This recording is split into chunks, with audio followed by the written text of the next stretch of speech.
The lead-up to the 2023 New Zealand general election has seen the wasted vote narrative pushed harder than any previous year. There is concern that this will sway the voting public into casting a vote against their own conscience, causing them to refrain from voting for the party they want to vote for, and instead vote for a party they dislike, due to a fear-based persuasion of the voting public that this is the strategic way to vote. Today, I take a look at this narrative, and I also take a look at someone who's pushing this narrative harder than anyone else in the public arena. After watching this video and learning a little of this person's history, you may find yourself asking the same question I am. Is a prominent voice in the New Zealand freedom movement's ear actually an agent of political PSY-OP?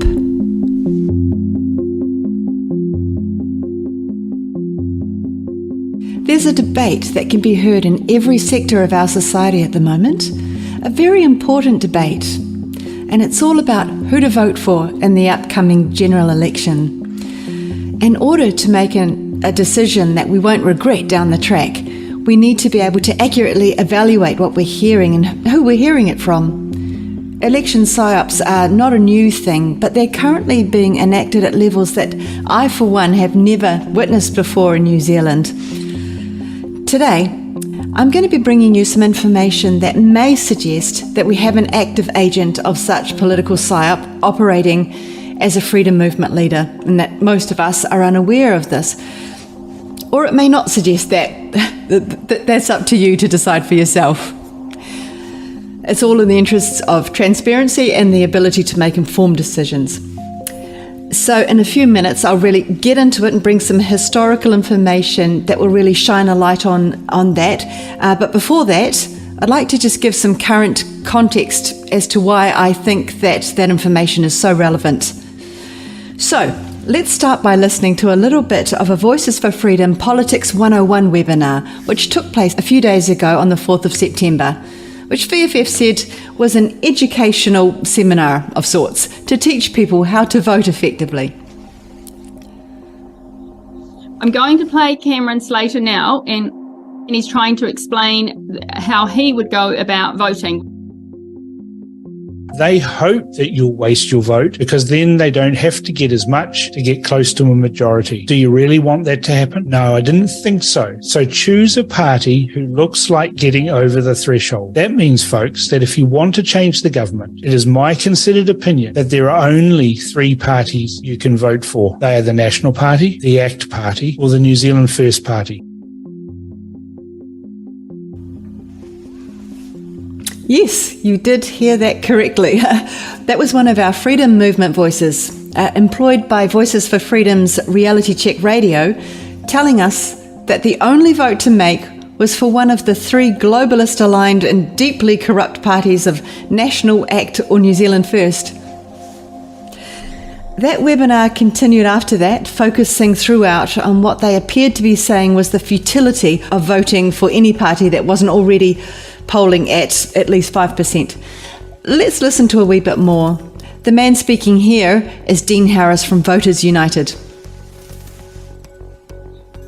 The major parties have all the power, and they will decide what policies they want to see get in and what policies won't get in. So, and unless a minor party has, as I say, some good numbers, none of that will see the light of day. So they can promise you the world, but deliver you a grain of sand instead.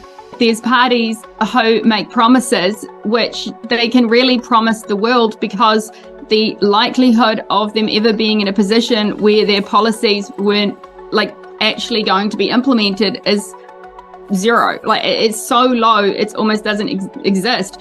When you see a Voters United poll, and for example, you might have seen the pie chart, and it will show a couple of, for example, I think the last one, there were a couple of parties showing about 35%, was it, Dean, each? Something like that. Thereabouts, yeah. One party was ahead of the other.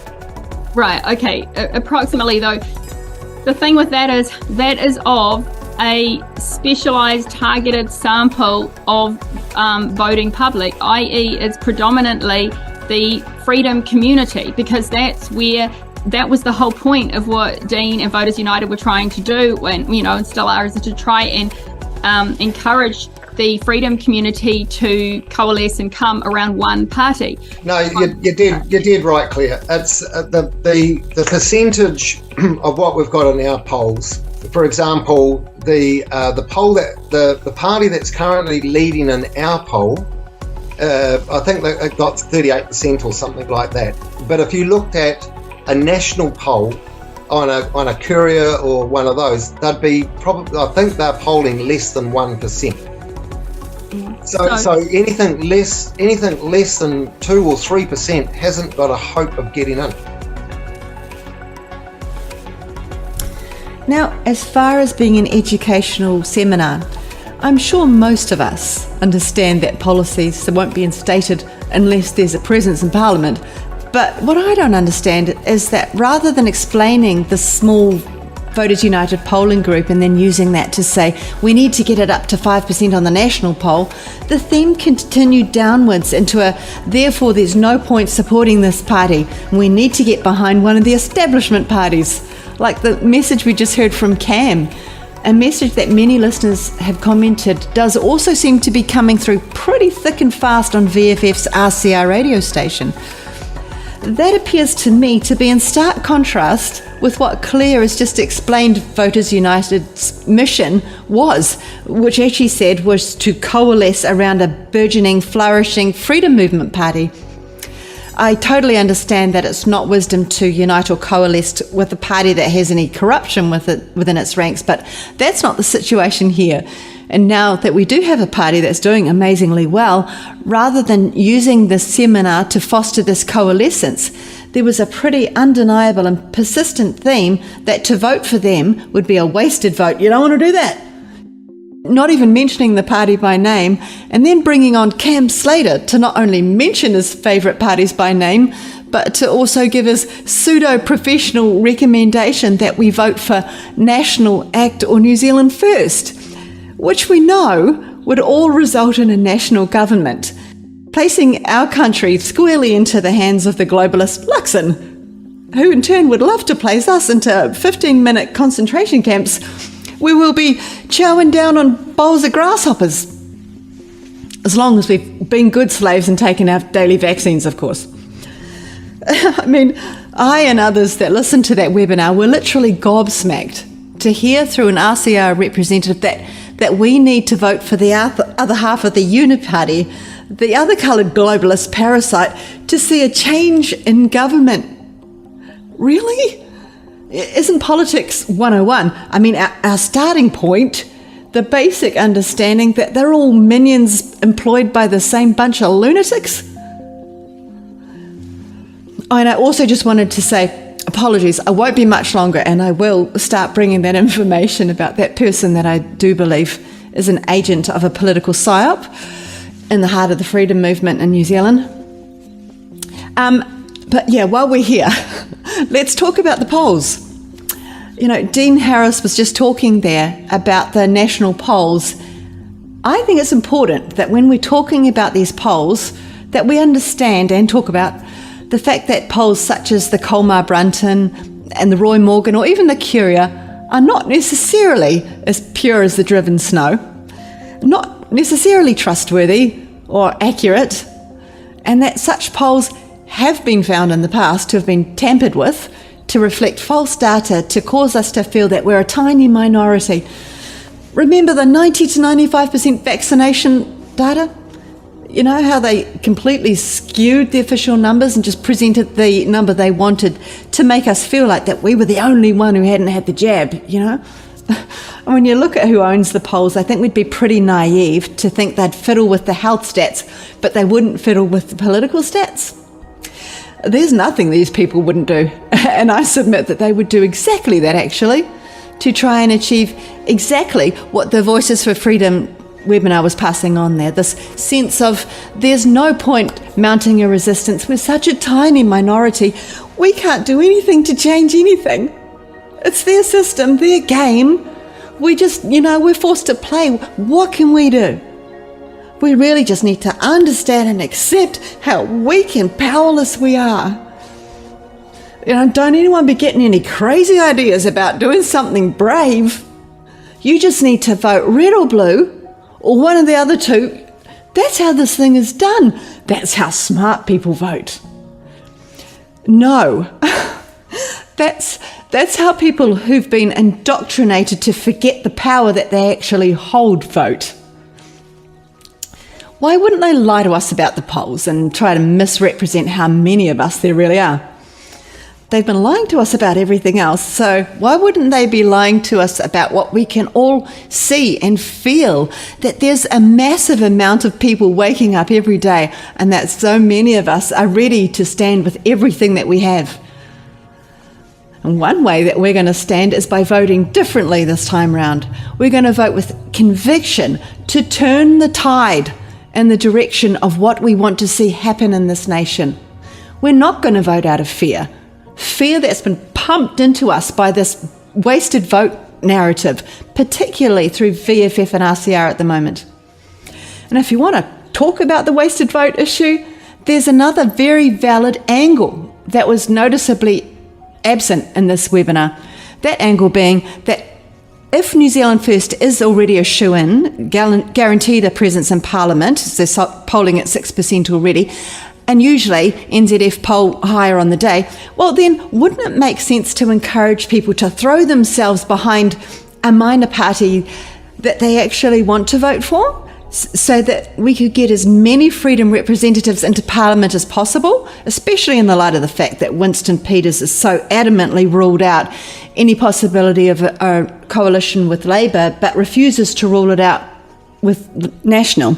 Definitely open to the idea. So if they did get in under the condition of a supply and confidence agreement or some other coalition agreement, it would mean that they won't be sitting in opposition to or bringing any accountability to National. They'd be supporting them. And in that context, it could definitely be argued that a vote for New Zealand First would be a wasted vote then. Such a vote would be seen by many as a vote for the continuation of the establishment parties and the continuation of the red and blue paradigm that keeps us in slavery and has caused us nothing but grief so far, now more than ever. People commented to me that they felt that this webinar was very biased and they felt angry and betrayed by what they were being advised to do, which I would probably summarise by people were saying to me that they felt that they were being encouraged to let go of their vision and that they came out the other end of that webinar very deflated. But don't we need to remember that other parties that are in government or have been in government at some point started small too?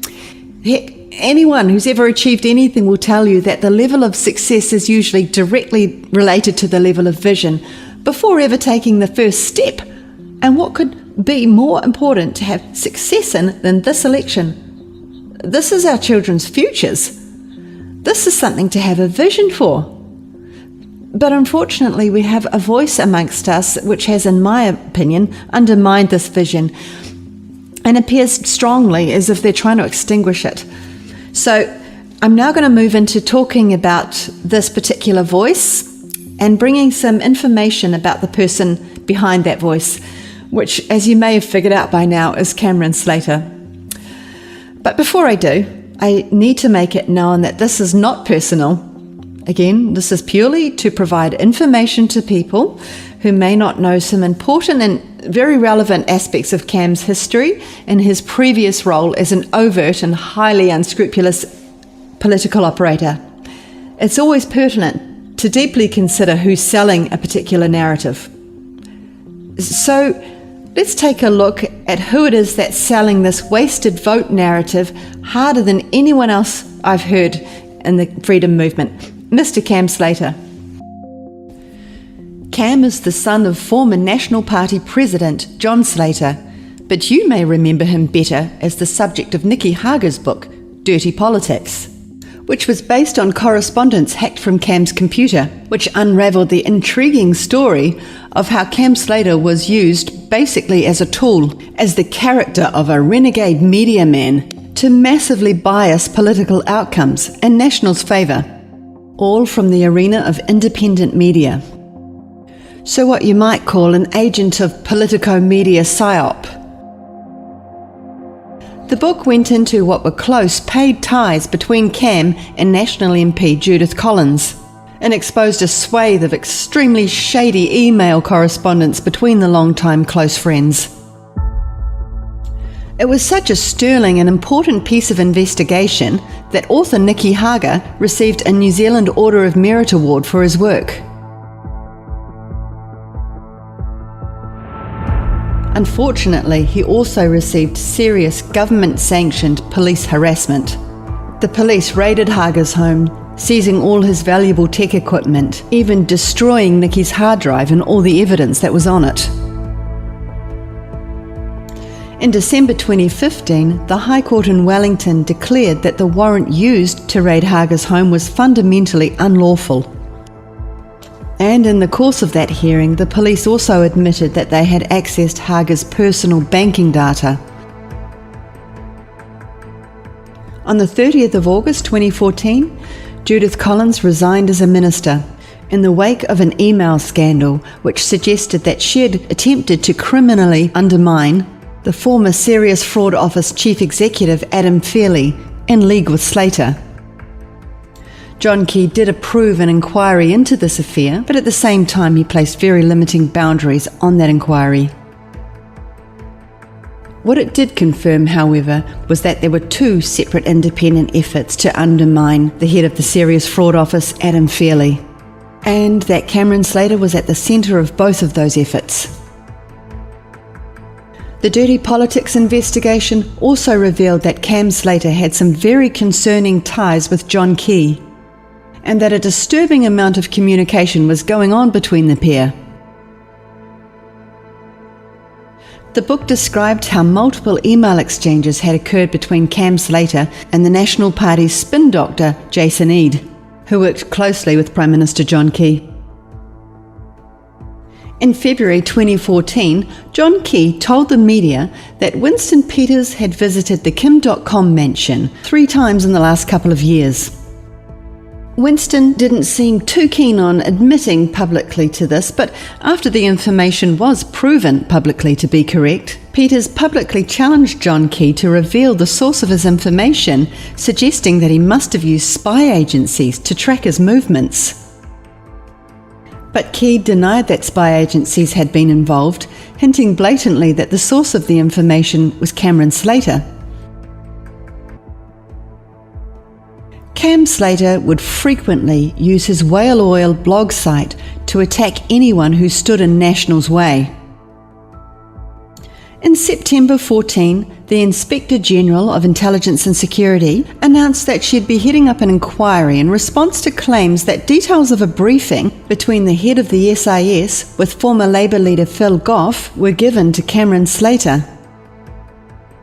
She said the inquiry was in recognition of public interest, and that it looked like the SIS may have been used for political purposes.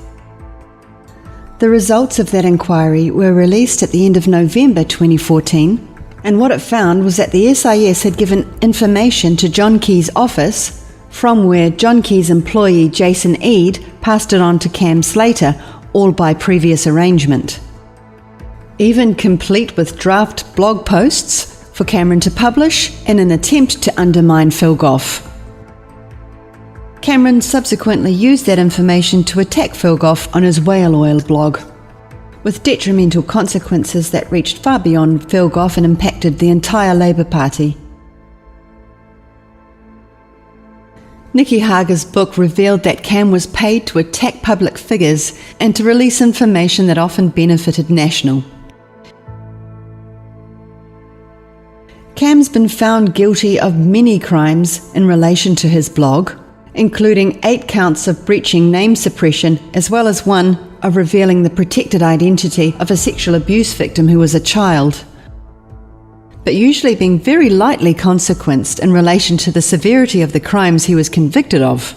He was only fined $750 for each name suppression offence, which was a serious crime and something he'd been warned many times about but continued to deliberately do.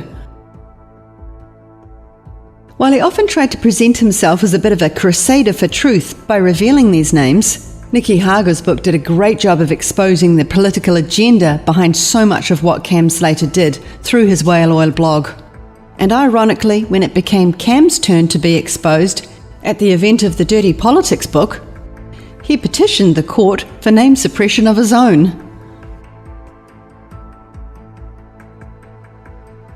In 2014, Cam published a post with the headline, "Feral Dies in Greymouth Did World a Favour," which has since been removed.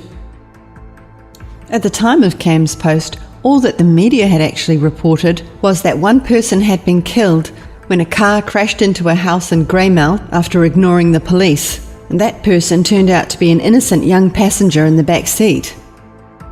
But after a wave of public outcry that Cam apologised for this headline, Cam responded by saying he would not be apologising, saying, quote, "Where is it written in the rule books that you have to take into account people's feelings?"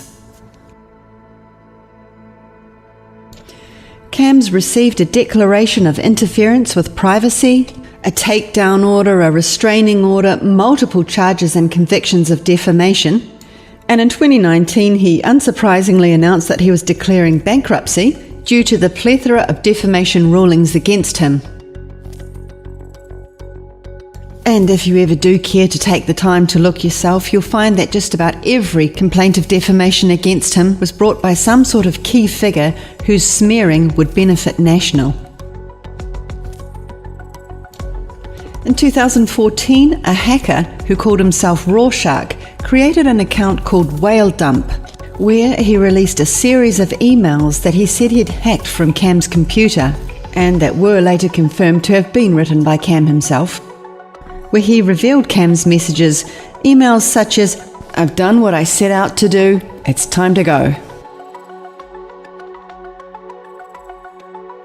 But despite all these things, despite all the revelations in the Dirty Politics book, which encompasses a lot more than what I've talked about here and goes far deeper into the story of how he was paid to manipulate the voting public towards National, yep, regardless of all of that, Voices for Freedom decided he's the guy for us, and they employ him as a kind of political advisor to the freedom community with a regular slot on their radio station, Reality Check Radio, otherwise known as RCR.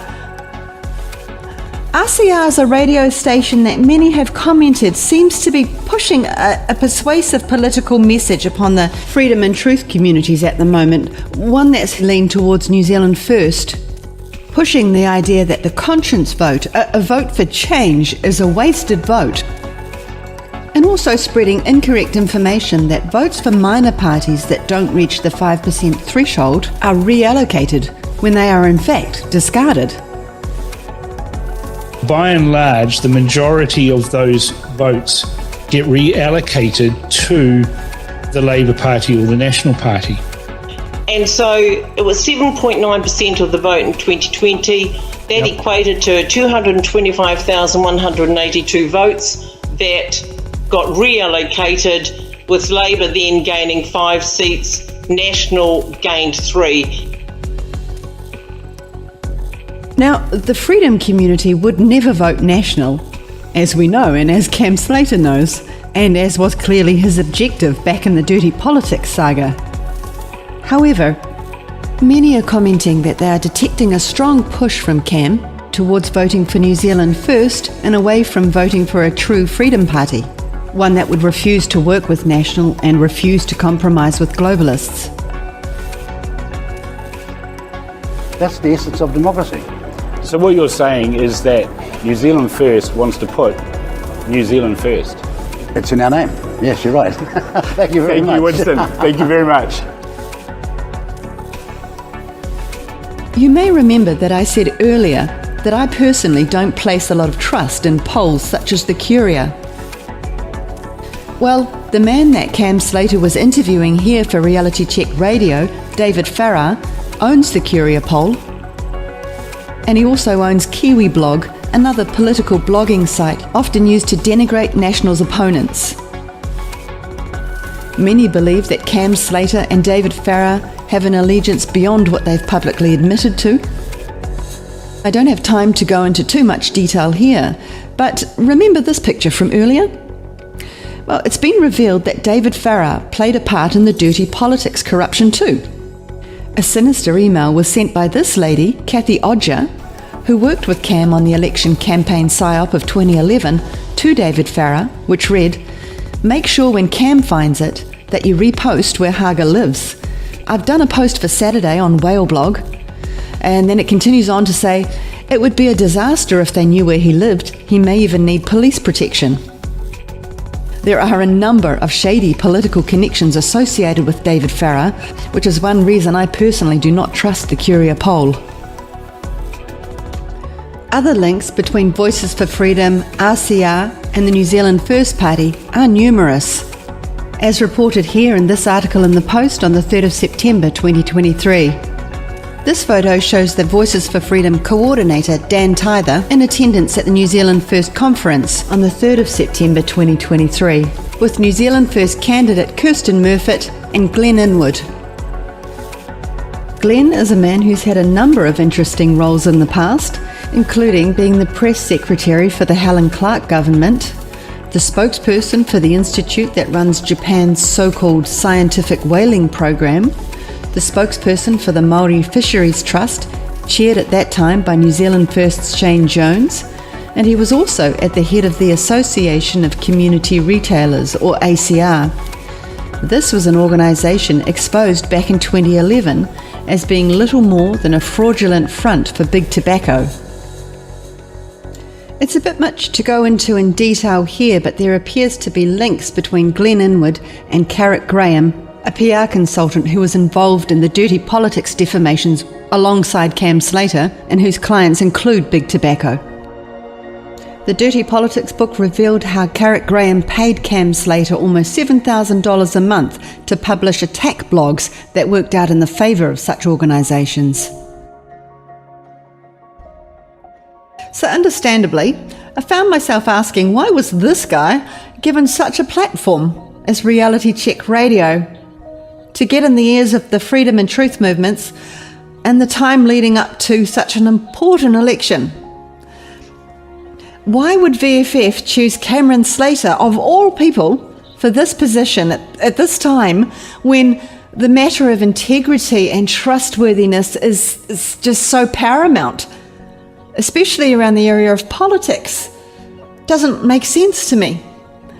I've heard that VFF funded the startup of RCR to the tune of millions of dollars, on which Cam is a major presence, of course, and now they're giving ear to Cam's voice on their How to Vote webinars.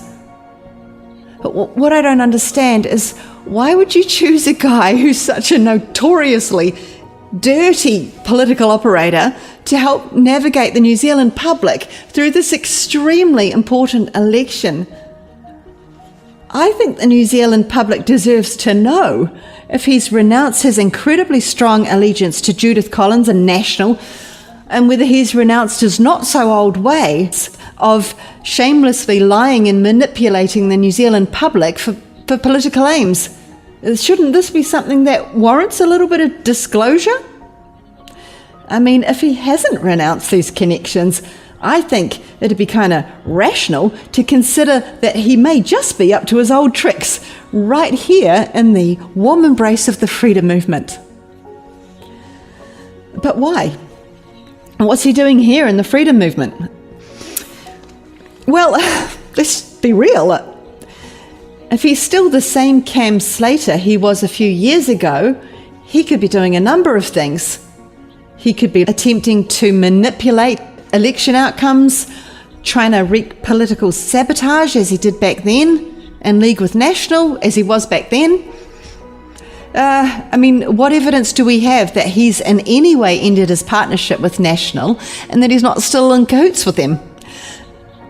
Apart from that, he could just simply be attempting to discourage people from rising up and forcing political change. Just like he was doing back then, maybe he's trying to influence the vote and steer it towards National, or someone who's going to go in coalition with National. As he said on the VFF webinar and all over RCR, vote National, ACT or New Zealand first. The mainstream public's written him off after Nikki Hager's book, but maybe now he's just coming at this thing from a different angle. Could it be that this time he's got his sights set on what he knows National dearly wants, which is the freedom vote?